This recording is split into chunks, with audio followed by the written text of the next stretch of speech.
நம்ம எல்லாருக்குள்ளேயும் 2 பேர் இருக்காங்க. ஒருத்தர் சொல்லுவாரு மார்னிங் சீக்கிரம் எந்திரிக்கலான்னு, இன்னொருத்தர் சொல்லுவாரு இன்னும் கொஞ்ச நேரம் தூங்கலான்னு. ஒருத்தர் சொல்லுவாரு கெட்ட பழக்கங்களை விட்டுறலான்னு, இன்னொருத்தர் சொல்லுவாரு இன்னைக்கு ஒரு நாள் மட்டும் பண்ணிக்கலான்னு. இன்ஸ்டாகிராம், ஃபேஸ்புக் மாதிரியான ஸ்கிரீன் டைமை கம்மி பண்ணலான்னு ஒருத்தர் சொல்லுவார். இது யூஸ் பண்றது ஜாலியா இருக்கு, இன்னும் கொஞ்ச நேரம் யூஸ் பண்ணலான்னு இன்னொருத்தர் சொல்லுவார். இந்த மாதிரி நமக்குள்ள இருந்து சொல்றவங்கள மைண்ட் அண்ட் ஹார்ட்னு சொல்லலாம், இல்ல கான்சியஸ் மைண்ட், சப்கான்சியஸ் மைண்ட்னு சொல்லலாம். உங்க வளர்ச்சியை தடுக்கிற உங்களுக்குள்ள இருக்க எதிரியை அழிக்கணும்னு நினைச்சீங்கன்னா இந்த வீடியோவை முழுசா பாருங்க. 21 டேஸ் சேலஞ்சை ஃபாலோ பண்ண முடியலன்னா இந்த 7 டேஸ் சேலஞ்சை ட்ரை பண்ணி பாருங்க. நான் சொல்ல போற 5 விஷயத்த 7 நாள் ஃபாலோ பண்றதுனால உங்களையோ உங்க லைஃபையோ முழுமையா மாத்திட முடியும். நான் உங்கள் மிஸ்டர் உத்தமன்.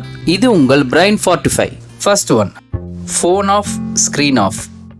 ஸ்மார்ட் போன் வந்ததுக்கு அப்புறம் அதுல அதிகமா டைம் ஸ்பெண்ட் பண்ண நிறைய பேருக்கு நிறைய நோய் வந்ததை பார்த்திருப்பீங்க. முன்னாடிலாம் தலைவலின்னு சொன்னாலோ வயிறு வலின்னு சொன்னாலோ நீ போன் அதிகமா பாக்குற அதனாலதான்னு அம்மா சொல்லுவாங்க.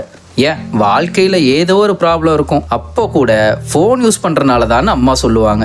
அப்போ அது காமெடியா இருந்துச்சு. ஆனா இப்போ அதுதான் உண்மையா நடக்குது. நம்ம அதிகமா மொபைல் யூஸ் பண்றதுனால ஷார்ட் டைம் கண்டென்ட், அதாவது ரீல்ஸ் மாதிரியான விஷயங்களுக்கு டைம் ஸ்பெண்ட் பண்றதுனால நம்மளோட ஃபோக்கஸ், கான்சென்ட்ரேஷன், மென்டல் ஸ்ட்ரென்த் இது எல்லாமே பாதிக்கப்படுது. நம்மளோட டெடிகேஷன் லெவல் கம்மியாகிறதுக்கு காரணமும் இந்த மொபைல் தான். நைட்டுங்கிறது தூங்குறதுக்காக, ஆனா நம்மள நிறைய பேருக்கு இதோட வேல்யூவே தெரியறது இல்ல. நைட் எல்லாம் தூங்காம மொபைல் யூஸ் பண்ணிட்டு லேட் நைட்ல தூங்குறாங்க. மார்னிங் எந்திரிச்சதும் வேலையா மொபைலை தான் தேடுறாங்க. தூக்கம் ஒழுங்கா இல்லைன்னாலே அந்த டே ஃபுல்லாவே லேசியா தான் இருப்பாங்க.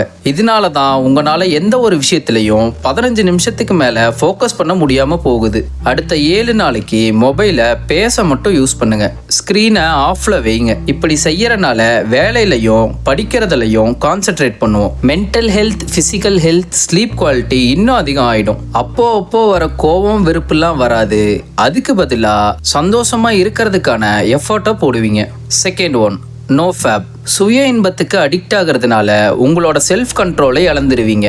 செஞ்சு முடிக்க வேண்டிய வேலைக்கு இம்பார்ட்டன்ஸ் கொடுக்காம மொபைல் பார்த்துட்டே பானுக்கு அடிக்டா இருப்பீங்க. இது தொடர்ந்துட்டே இருந்துச்சுன்னா உங்க வாழ்க்கை ரொம்ப கஷ்டமாயிடும். உங்களால எந்த ஒரு விஷயத்திலையும் கான்சென்ட்ரேட் பண்ணவே முடியாது. மைண்ட்ல எப்பவுமே தவறான எண்ணங்கள் ஓடிக்கிட்டே இருக்கும். ரோட்ல ஒரு பொண்ணை பார்த்தா கூட தப்பா யோசிக்க தோணும். இதன் விளைவா சீக்கிரமே கண் பார்வை மங்கும், உங்க தோற்றமும் மாறும். எந்த வேலை செய்யவும் எனர்ஜி இருக்காது, உங்க வாழ்க்கையிலையும் ஃபோக்கஸ் பண்ண முடியாது. அடுத்த ஒரு வாரத்துக்கு நோ ஃபேபை ட்ரை பண்ணுங்க. இதை செஞ்சு முடிக்கும் போது உங்களுக்கே டிஃபரன்ஸ் தெரியும், பெட்டரா ஃபீல் பண்ணுவீங்க. அதனாலேயே இதை நீங்க லைஃப் ஃபுல்லா கண்ட்ரோல் பண்ண ட்ரை பண்ணுவீங்க. Third one, time management. ஏன் அந்த வேலையை செய்யலன்னு கேட்டா எனக்கு டைமே கிடைக்கிறது இல்லைன்னு நிறைய பேர் சொல்லி கேட்டிருப்பீங்க. உண்மை என்னன்னா இங்க டைம் நிறைய இருக்கு, அதை எப்படி யூஸ் பண்றதுன்னு தான் யாருக்குமே தெரியறது இல்ல. இருக்கிற வேலையை அப்பவே செய்யாம அப்புறம் செஞ்சுக்கலான்னு ப்ரொக்ராஸ்டினேட் பண்றதுனாலயே டைமை வேஸ்ட் பண்றோம். ஒரு ஸ்டூடெண்ட் அவரோட டைமை சரியா மேனேஜ் பண்ணலைன்னா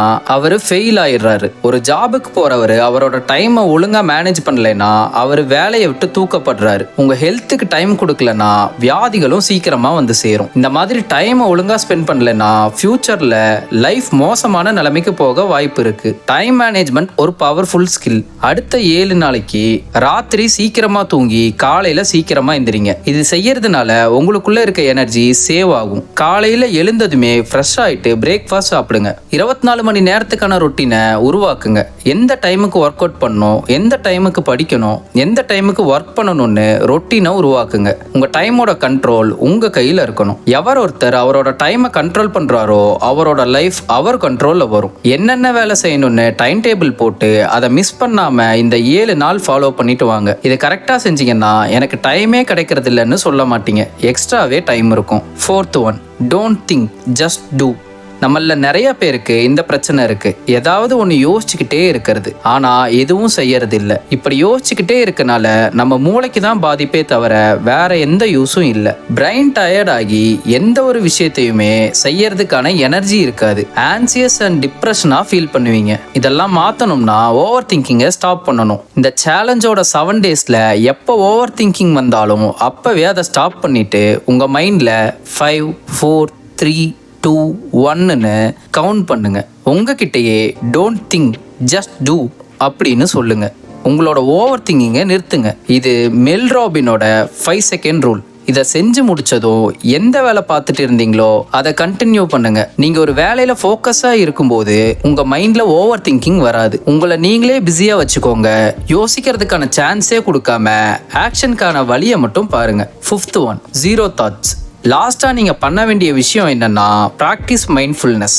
மற்ற விஷயம் கூட கன்சிஸ்டண்டா 7 நாளைக்கு இதையும் ஃபாலோ பண்ணீங்கன்னா உங்களுக்குள்ள மாற்றம் ஏற்படுறத ஃபீல் பண்ணுவீங்க. இது மெடிடேஷனை விட அட்வான்ஸ் லெவல். இதை செய்யும் போது மைண்டுக்குள்ள எந்த தாட்ஸும் வராத மாதிரி பிராக்டிஸ் பண்ணணும். இது கொஞ்சம் கஷ்டம்தான். இதை பிராக்டிஸ் பண்றதுனால பிரெயினோட ஹையஸ்ட் பொட்டன்ஷியலை யூஸ் பண்ண முடியும். ஜீரோ தாட்ஸை அச்சீவ் பண்ணிட்டோம்னா நமக்குள்ள ஒரு தெளிவு கிடைக்கும். அந்த சமயத்துல நம்ம எந்த விஷயத்தையும் செஞ்சு முடிக்க முடியும். இதனால புது புது யூஸ்ஃபுல் தாட்ஸும் உருவாகும். கிரியேட்டிவிட்டி அதிகமாகும்.